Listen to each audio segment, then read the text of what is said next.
مولاي صل وسلم دائما أبدا على حبيبك خير الخلق كلهم. بسم الله الرحمن الرحيم. والله تعالى يهدي من يشاء فضلا منه ويضل من يشاء عدلا منه وإضلاله خذلانه وتفسير الخذلان لا يوفق العبد إلى ما يرضاه منه وهو عدل منه. لقد عقوبة المخذول إلى المعصية ولا نقول إن الشيطان يسلب الإيمان من عبده المؤمن قهرا وجبرا ولكن نقول العبد يدعو الإيمان فإذا تركه فحينئذ يسلبه منه الشيطان. وسؤال منكر ونكير في القبر حق ويعلق الروح إلى العبد في قبره حق ودقة القبر حق وعذابه حق كان للكفار كلهم ولبعض المسلمين. بسم اللہ الرحمن الرحیم.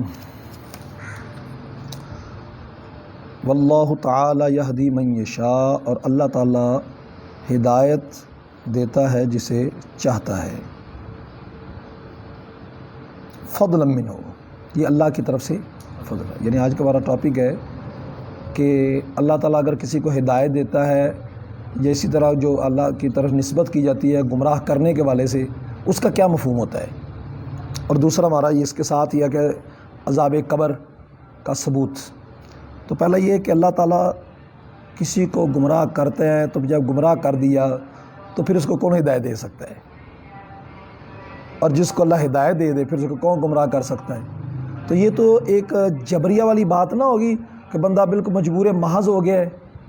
یہ ایک سوال تھا، اس سوال کا جواب یہاں سے دے رہے ہیں کہ اللہ تبارک و تعالیٰ ہدایت دیتا ہے جسے چاہتا ہے. فضلا منہ، یہ اللہ کی طرف سے فضل ہے. اور وَيُضِلُّ مَن يَشَاءُ عَدْلًا مِّنْهُ، اور اللہ جسے چاہتا ہے گمراہی میں چھوڑتا ہے. یہ استاد شرف ملت علماء کا ترجمہ ہے. آپ یہ اس کا ترجمہ یہ فرماتے تھے کہ اللہ تعالیٰ جسے چاہتا ہے ہدایت دیتا ہے، جسے چاہتا ہے گمراہی میں چھوڑتا ہے. کرتا نہیں ترجمہ فرماتے تھے آپ، گمراہی میں چھوڑ دیتا ہے. اب اس پر سوال وہی جو میں نے عرض کیا کہ یہ تو جبریہ والی بات نہ ہوگی کہ اللہ جس کو گمراہی میں چھوڑ دیتا ہے یا جس کو ہدایت دے دیتا ہے، اب وہ ہدایت والا گمراہی نہیں پا سکتا، گمراہی والا ہدایت نہیں پا سکتا. یہ تو جبر و قہر اور جبریہ والا عقیدہ بن گیا. اس کا جواب علامہ عبدالعلی مدراسی رحمۃ اللہ علیہ نے بحر العلوم آپ فرماتے ہیں وجہ اس کی یہ ہے، یہ جو فرمائے گا نا عدلن اور فضلن، یہ سوال کے جواب ہے. اللہ ہدایت دے تو یہ فضل، اللہ تبارک تعالیٰ گمراہی میں چھوڑ دے تو عدل. اور عدل بھی اللہ فرماتا ہے اس کو ظلم نہیں کہتے، فضل بھی اللہ فرماتا ہے اس کو ظلم نہیں کہتے. وجہ یہ ہوتی ہے جہاں اللہ عدل فرماتے ہیں نا اس کی بھی خاص وجہ ہوتی ہے، اور جہاں اللہ فضل فرماتا ہے اس کی بھی خاص وجہ ہوتی ہے. وہ بندے نے اپنے آپ کو اس قابل کرنا ہوتا ہے کہ میں اس قابل ہوں کہ میرے ساتھ فضل کیا جائے یا میرے ساتھ عدل کیا جائے. وہ کیا ہے؟ کہتے ہیں چے گمراہی ملائمت طبیعت عبود، اس کی طبیعت کا تقاضا ہی یہ تھا، جس پر عدل ہو رہا ہے نا اس کی طبیعت کا تقاضا ہی یہ ہے کہ اس پر عدل ہو. اور اللہ تعالیٰ ظلم نہیں فرماتا، اللہ محال اس بات سے کہ وہ ظلم فرمائے. اور جس کو اللہ تبارک و تعالیٰ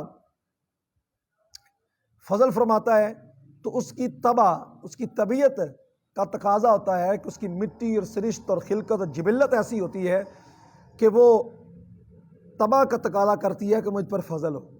آکڑدہ نہیں ہے بندہ، ہمہ وقت اس خیال میں کہ مجھ سے غلطی نہ ہو جائے، کوتاہی نہ ہو جائے، توبہ کے مزاج میں رہتا ہے، عاجز مزاج رہتا ہے. وہ کی طبیعت کا تقاضا ہوتا ہے. تو جس کی طبیعت کا تقاضا ہوتا ہے اللہ تبارک تعالیٰ اس پر فضل فرماتا ہے.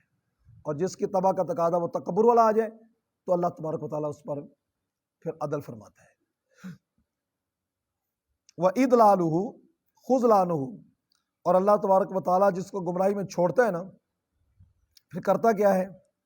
اللہ کا گمراہی میں کسی کو چھوڑنا خذلان ویسٹ، وہ اللہ تعالیٰ کا اس کو خذل رسوا کرنا ہے. لفظی ترجمہ یہ اللہ تعالیٰ کسی کو گمراہی میں چھوڑتا ہے تو اس کا خذلان فرمانا ہے۔ خذلان کیا ہے؟ اس کی وضاحت خود کی۔ خذلان کی تفسیر یہ ہے کہ اللہ تبارک و تعالیٰ اللہ یوفق العبد، اللہ تعالیٰ بندے کو توفیق نہ دے علی ما یرضاہ منہ، جس کو اللہ پسند فرماتا ہے۔ اللہ جس کام کو پسند کرتا ہے اس کو توفیق نہیں دیتا، اس کی طبیعت کے تقاضے کی وجہ سے اللہ تعالیٰ اس کو جس کام کو اللہ پسند فرماتا ہے اس کی توفیق نہیں دیتا۔ مسجد میں آنا، نماز پڑھنا، یہ اللہ کا محبوب کام ہے نا۔ اللہ جو بدبخت ہوتا ہے اس کو توفیق نہیں دیتا۔ دین پڑھنا، پڑھانا اچھا کام ہے، محبوب کام ہے، اللہ جس سے ناراض ہوتا ہے اس کو توفیق نہیں دیتا۔ اس والے سے جو دین کے طلباء ہیں یہ اللہ کے محبوبوں میں سے ہوتے ہیں۔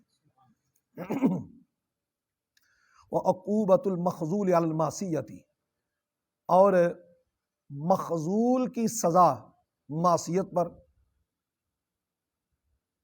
جس کو اللہ تبارک و تعالیٰ نے توفیق نہیں دی اور اس نے خطا کر لی، اس نے کوئی ناکردنی کر لی ہے، تو اب جو رسوا ہو چکا ہے، جو خزل ہو چکا ہے، اس کو سزا دینا عدل ہے، یہ عدل ہے۔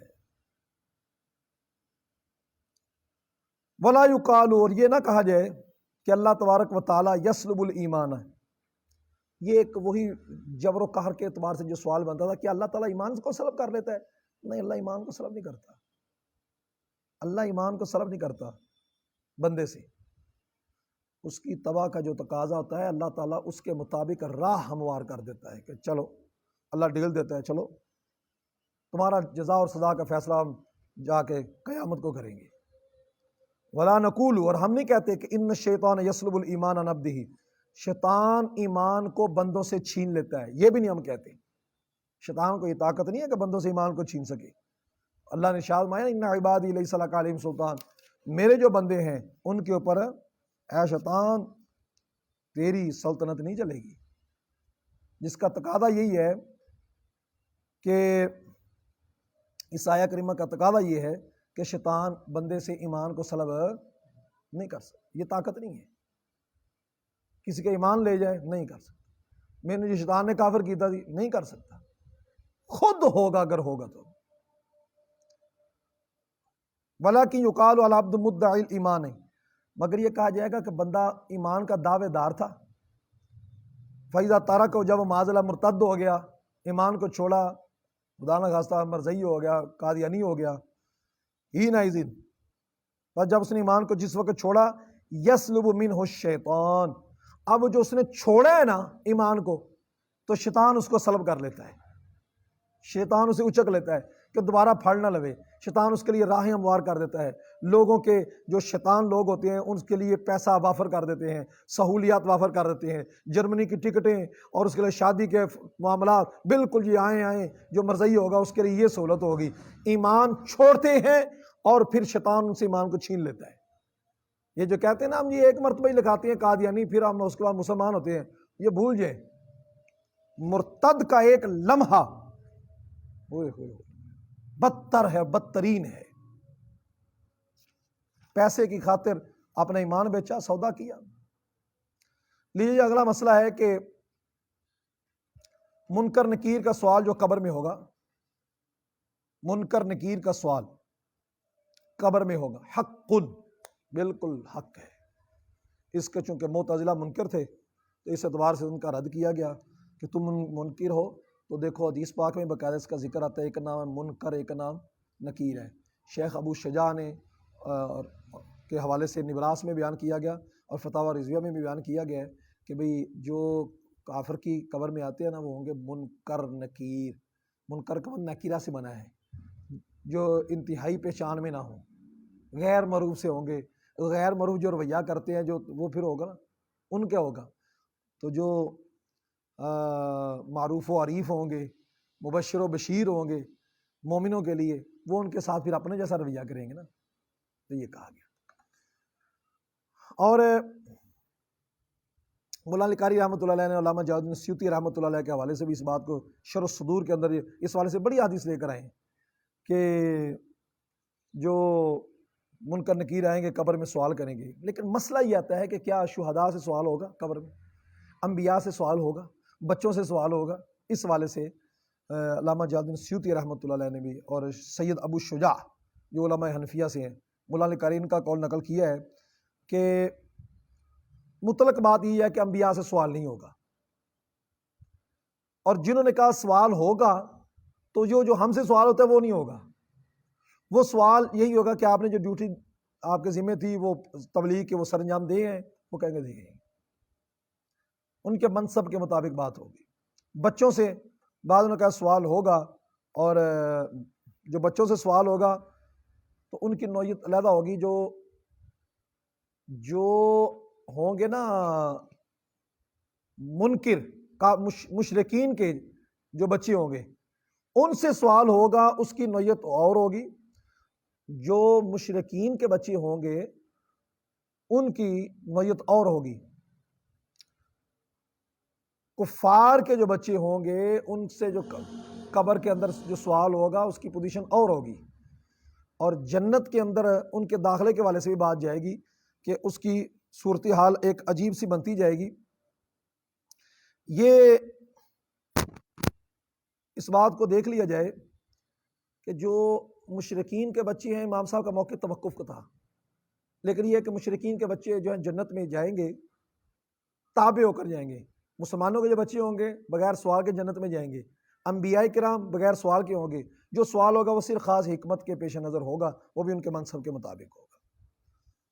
منکر نکیر کا سوال قبر میں حق ہے، وَإِعَادَةُ الرُّوحِ إِلَى الْعَبْدِ فِي قَبْرِ، اور روح کو لوٹانا قبر کے اندر یہ بھی حق ہے۔ شرع قائد کے اندر باتیں کی گئیں، بھی سوال اٹھایا گیا بھی قبر میں سوال ہوگا کہ نہیں ہوگا، روح کیا قبر میں واپس کیسے لوٹایا جائے گا، بڑی باتیں کی گئی، اس کے اوپر فلسفی اعتراض کیے گئے۔ مولا علی قاری رحمۃ اللہ علیہ نے اس حوالے سے صراحت کی کہ جب حدیث میں آتا ہے کہ روح کو لوٹایا جائے گا تو یہ ثابت ہے کہ روح کو لوٹایا جائے گا، قبر کے اندر روح کو لوٹایا جائے گا، اور سوال اس اعتبار سے ہوں گے۔ اور منکر نکیر اس حوالے سے جو قبر میں آئیں گا، حدیث طیبات میں آتا ہے کہ بھئی ان کی شکلیں بڑی بھیانک ہوں گی، اور سوالات کے اندر ان کی جو نوعیت ہوگی وہ الگ ہوگی، ذرا بھی گنجائش نہیں وہ کریں گے۔ سوال کیا کریں گے؟ من ربک کا، تیرا رب کون ہے؟ ما دینک کا، تیرا دین کیا ہے؟ ما کنت تقول فی ھذا الرجل، اس ہستی کے بارے میں کیا کہا کرتا تھا؟ یہ سوال بتاتے ہیں کہ رب کے بارے میں سوال، دین کے بارے میں سوال ہونے کے باوجود بھی اگلا فیصلہ حضور کی ذات پر ہے۔ نبی مکرم صلی اللہ علیہ وآلہ وسلم کی ذات کے بارے میں جب تک فیصلہ نہیں ہوگا اس وقت تک اس کا معاملہ نہیں ہوگا۔ دین بھی ہو گیا، اسلام بھی ہو گیا، لیکن حضور کی ذات کے بارے میں ما کنت تقول فی ھذا الرجل، اس ہستی کے بارے میں کیا کہا کرتا۔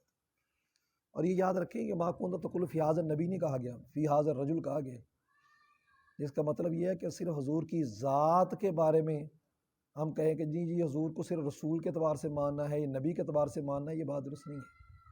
حضور کی ویلیو، قدر، آپ کی تعظیم صرف رسالت کے اعتبار سے نہیں بلکہ آمینہ کے لال ہونے کے اعتبار سے بھی ہے، کہ آپ اپنی ذات کے اعتبار سے بھی عزت کے لائق ہیں، اور آپ کی ذات کے اعتبار سے سوال کیا جا رہا ہے کہ اس ہستی کے بارے میں کیا کہا کرتا تھا۔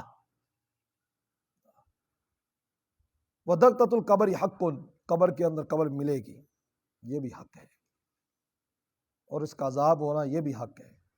سارے کافروں کو ہوگا عذاب، یہ بھی حق ہے۔ بعض گناہگاروں کو ہوگا، بعض بھی حضور کی شفاعت سے چلے جائیں گے، یہ بھی حق ہے۔ تو عذاب کی مختلف قسمیں ہوگی، ہر ایک علیحدہ علیحدہ نوعیت ہوگی۔ البتہ ایک بات جو ہے نا وہ مولا علی قاری رحمۃ اللہ علیہ نے اس والے سے ایک آپ فرماتے ہیں کہ جو جمعے کے دن فوت ہو گیا